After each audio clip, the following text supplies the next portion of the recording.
안녕하세요. 오늘도 해피카페를 찾아주신 여러분 감사합니다. 오늘은 에필로그 진도를 나갈 시간이네요. 진정한 보물을 찾으러 날마다 떠나자.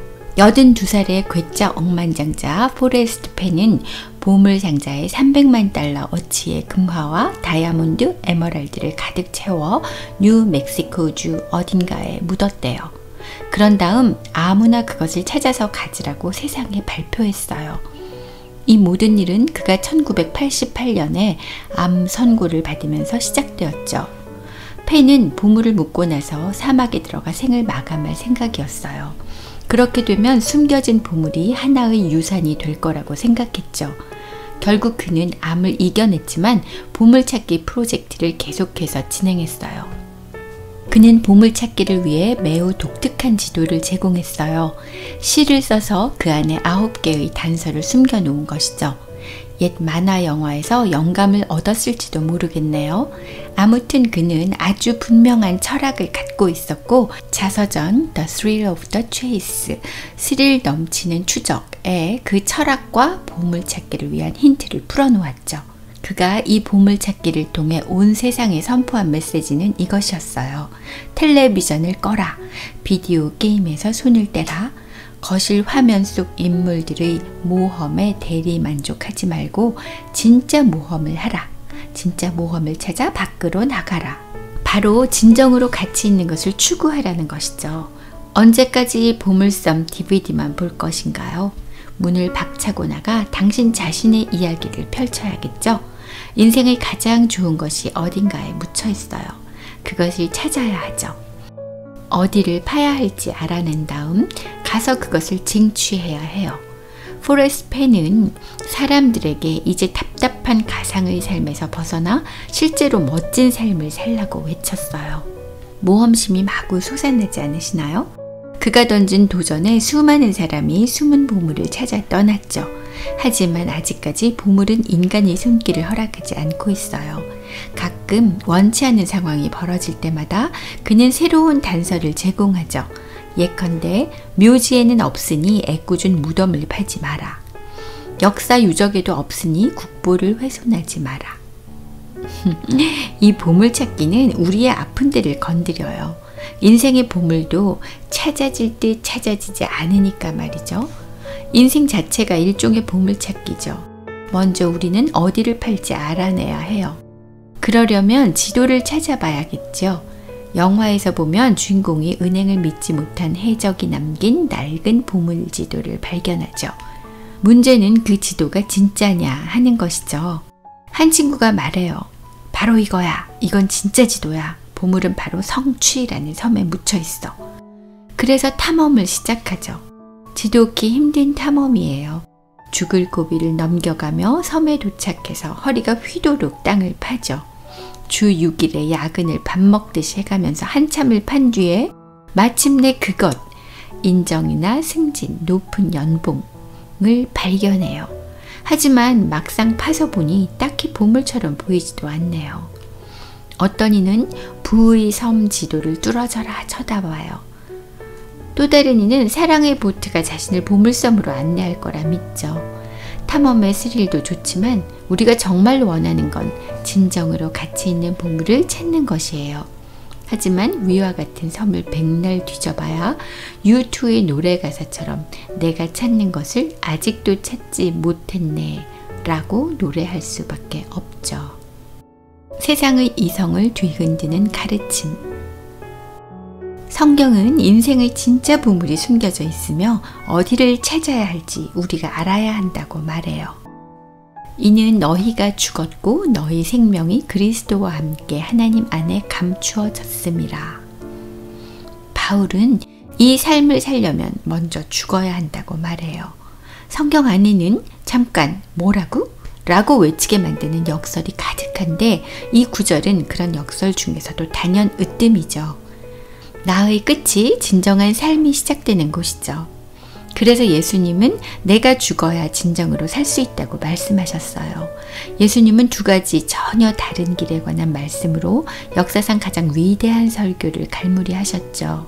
하나는 생명으로 이어지는 길이고 다른 하나는 멸망으로 이어지는 길이에요. 좁은 문으로 들어가라. 멸망으로 인도하는 문은 크고 그 길이 넓어 그리로 들어가는 자가 많고 생명으로 인도하는 문은 좁고 길이 협착하여 찾는 자가 적음이라. 이것이 예수님이 우리에게 남기신 지도의 첫 번째 단서라고 할 수 있겠어요. 좁은 문을 찾아라. 아름답게 장식된 화려한 문은 아니죠. 좁은 문은 대부분의 사람이 무시하는 문이에요. 하지만 이 문으로 들어가면 호시절이 시작되죠. 맞을까요? 잘못 짚었어요. 이 문으로 들어가려면 발자국이 거의 없는 거친 길을 예상해야 해요. 그야말로 죽음의 땅을 지나야 하죠. 하지만 결국에는 생명으로 이어져요. 예수님의 역설적인 가르침 중에서 이것만큼 세상의 이성을 뒤흔드는 가르침도 없죠. 본 회퍼의 말 맞다나 그리스도의 부르심은 와서 죽으라는 부르심이죠. 죽음은 아무도 좋아하지 않는 단어예요. 그래서 우리는 좀 더 순화된 표현으로 죽음의 충격을 줄여보려고 하죠. 돌아가셨다, 우리 곁을 떠나셨다, 먼저 가셨다, 요단강을 건너셨다. 점잖은 표현을 딱 질색하는 사람들은 천국으로 소풍을 갔다와 같은 유쾌한 표현으로 스스로를 달래기도 해요. 이렇게 우리는 죽음이란 단어를 순화할 뿐 있는 그대로 받아들이지는 못하죠. 말만 그런 게 아니라 죽음이란 현실을 부인하며 살기도 해요. 우리는 마치 천국의 존재를 믿지 못하는 사람처럼 죽음을 피하려고 발버둥을 치죠. 우리가 평생 예배해왔던 분을 만나러 가는데 억지로 가는 것처럼 질질 끌려간다면 누가 복음을 믿으려고 하겠어요? 이렇게 우리는 죽음을 싫어하지만 예수님은 죽으라고 명령하세요.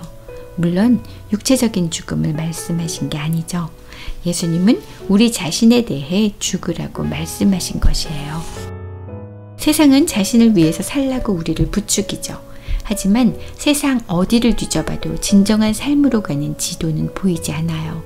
오랜 세월 동안 자신을 위해서 산 사람이 그것이 잘못된 선택이었음을 인정하기는 쉽지 않죠. 너무 멀리까지 왔죠. 이 여행에 너무 많은 것을 투자했어요. 그래서 오히려 엑셀을 더 세게 밟죠. 목사님은 잘못을 인정하는 것을 죽기보다 싫어하신대요. 목사님은 칙필레라는 패스트푸드점이 주일에는 문을 닫는다는 사실을 깜빡하고 그만 드라이브 스루 안으로 진입하곤 해요. 그런데 이번에는 설상가상으로 딸과 함께 그런 실수를 저지르고 말았죠.